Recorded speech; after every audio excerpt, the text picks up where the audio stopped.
Selamat pagi, siang, sore, ataupun malam kepada Bapak Fadil. Perkenalkan, nama saya Izin Edlin dengan NIM 25401189990.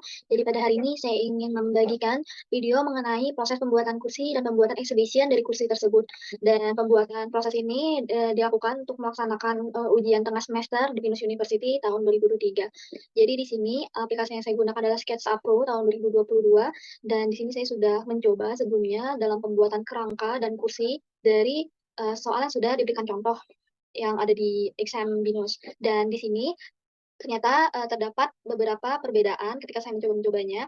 Bila ingin membuat kerangka seperti ini, saya akan sangat menyarankan untuk pembuatan, bibir seperti ini ya. Jadi fungsinya ini tuh sebagai acuan dalam pembuatan lengkungan dari kursi tersebut agar hasilnya, pas dan seirama. Jadi, apabila dari lengkungan tersebut itu pas, maka hasilnya saat diberikan ini yang volume, nanti hasilnya akan rapi, tidak ada garisan-garisan tambahan yang seperti ini. Maka dari itu, untuk dalam proses pembuatan sketsa ini, pertama-tama saya sangat mengharapkan untuk pembuatan ini terlebih dahulu. Jadi untuk pembuatan itu bisa menggunakan rectangle, di sini saya menggunakan ukurannya 160 kali 160 milimeter, di mana untuk ukuran ini biar nanti di bagian edge-nya itu ukurannya sekitar, ya 80 milimeter, jadi 8 cm-an jadi nanti lengkungannya. Oke? Jadi di sini saya akan menjelaskan progresnya apabila setelah membuat seperti ini, selanjutnya kita memerlukan pembuatan balok, di mana untuk pembuatan baloknya ini, eee, kita akan buatnya 600 kali 600 dengan ketinggiannya saya akan menggunakan 550 di sini. Nah, di sini, kita itu memerlukan 2 balok ya. Jadi untuk, pada proses pembuatan ini kita bisa meng-copy paste, bisa menggunakan Ctrl+C, terus Ctrl+V, terus setelah itu kita bakal pakai ini ke sudut-sudut yang ingin kita lengkungkan.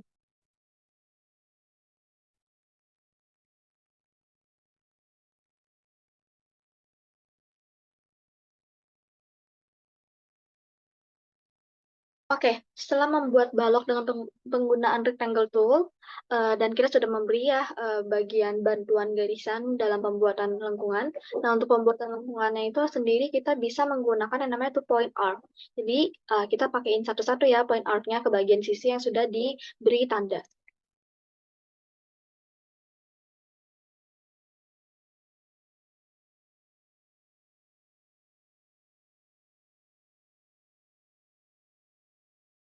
Setelah membuat lengkungan, jangan lupa untuk melakukan penghapusan-penghapusan ke bagian-bagian yang tidak perlu.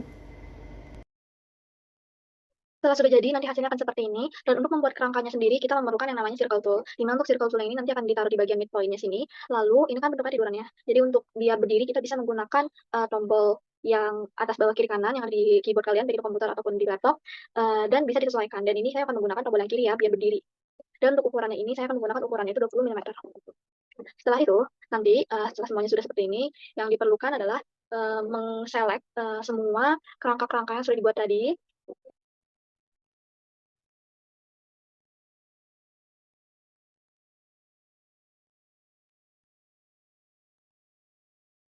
Oke, kalau misalnya sudah diseleksi semua seperti ini, yang perlu kita lakukan adalah menggunakan follow me. Kita klik follow me-nya, kita tekan yang si bulatan yang tadi kita udah bikin sebagai diameter. Nah, nanti hasilnya bakal rapi seperti ini, benar-benar nanti hasilnya bakal jadi lebih bagus. Nah, nanti seperti ini ya susunannya. Nih, nah di sini kan saya sudah bikin dudukannya. Kan tapi emang yang saya bikin itu belum detail ya. Oke, jadi sebelum bikin dudukan itu jangan lupa kita select semuanya ini, terus kita bikin make a group biar tidak terpencar-pencar. Setelah itu untuk pembuatan si dudukan ini, kita perlu yang namanya rectangle tool. Untuk pembuatan rectangle tool ini akan saya pakai untuk finalnya aja sih. Ini kita juga bisa pakai ini, apa sih namanya? Kita juga bisa pakai pencil tool untuk membuat semacam sketsa-sketsa terlebih dahulu, biar nanti hasilnya itu maksimal. Oke. Jadi pada sandaran kursi ini saya menggunakan yang namanya rectangle tool, di mana dalam rectangle tool ini saya juga membuat alat bantuan sendiri agar lengkungan pada sandaran ini menjadi lebih simetris dan lebih rapi. Dan di sini juga saya membuat bagian-bagian detail bagian dalamnya, di mana untuk bagian detail dalamnya ini saya menggunakan yang namanya pull up atau push up. Jadi bisa dipakai elemen ini untuk melakukan pembuatan detail bagian dalamnya. Selanjutnya adalah pembuatan dudukan kursi, di mana untuk pembuatan dudukan kursi ini sama seperti sandaran kursi, saya menggunakan rectangle tool dengan bantuan garis-garis lainnya agar lengkungan-lengkungan pada kursi ini dapat terlihat simetris dan geometris. Lalu tidak lupa juga saya menggunakan pull all push up, di mana untuk memberikan kesan ketebalan dan juga detail pada kursi. Di sini saya juga menggunakan teknik stretch dengan cara CTRL-S, di mana ini untuk mengadjust ukuran si dudukan kursi agar lebih pas. Selanjutnya masuk ke pemberian material, di mana untuk besinya ini saya menggunakan warna merah agar sesuai dengan soalnya. Lalu selanjutnya untuk bagian kainnya saya menggunakan fabric yang berwarna biru, dengan saya atur juga pencahayaan warna birunya agar lebih sesuai dengan yang ada di soal. Lalu di sini saya juga menambahkan shape edge agar ujung-ujungnya tidak terlalu lancip.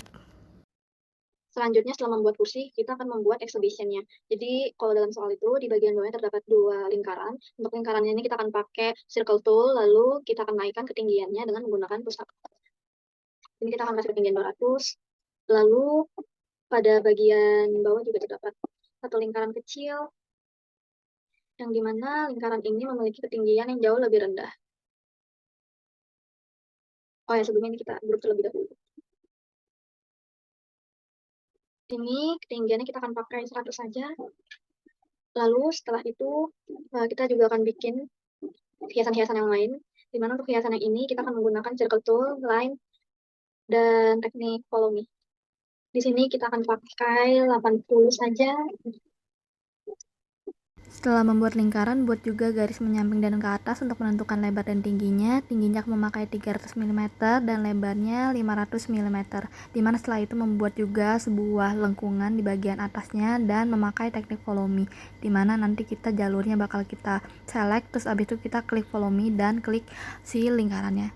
Setelah itu kita bikin si bola-bolanya ini. Untuk pembuatan bola-bolanya masih menggunakan teknik follow me juga, itu dengan membuat lingkaran bidang datar dan juga berdiri, lalu setelah itu tinggal di select dan tinggal klik follow me. Nanti hasilnya bakal menjadi bulat.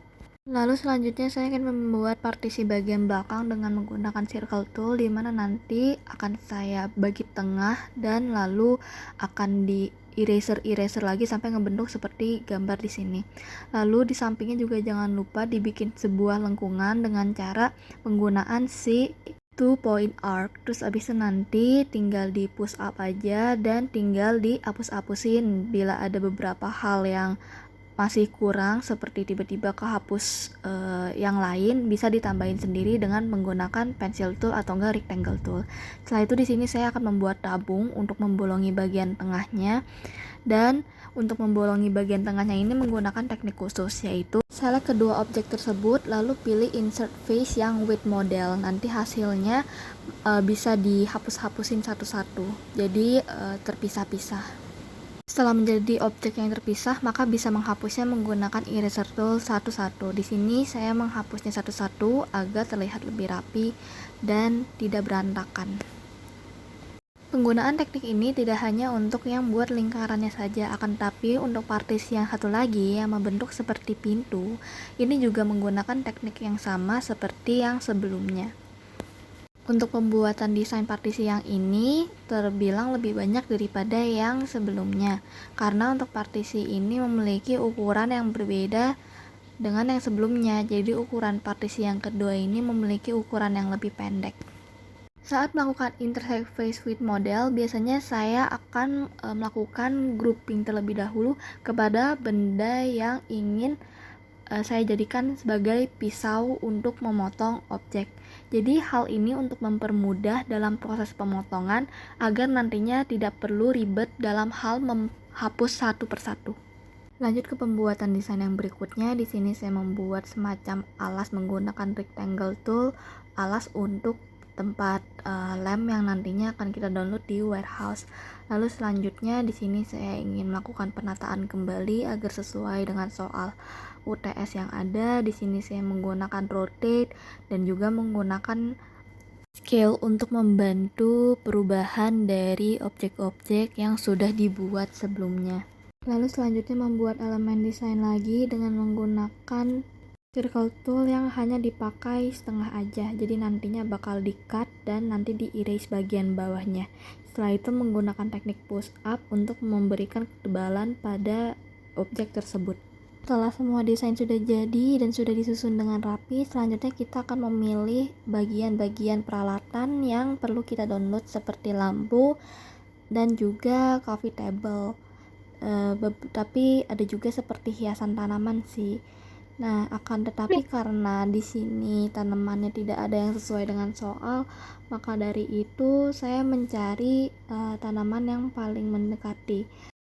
Selanjutnya adalah pemilihan material dan warna, di mana untuk warnanya ini sudah disesuaikan dengan pewarnaan yang ada di soal UTS, dan juga pemberian material seperti kayu dan juga metal, di mana untuk pewarnaan dan material lain ini sendiri bisa diedit kembali seperti diterangkan ataupun digelapkan. Sebagai contoh, kayu yang ada pada setengah lingkaran ini saya terangkan kembali pewarnaannya agar lebih cerah, dan juga pewarnaan pada metal yang berwarna hitam itu saya warnai dengan lebih gelap. Di sini saya juga mengambil pewarnaan yang baru karena di color palette tidak ada warna yang sesuai dengan soal UTS. Lalu untuk langkah yang terakhir yang saya gunakan adalah soften edge. Jadi saya gunakan ini agar bagian ujung-ujung objek tidak terlalu lancip.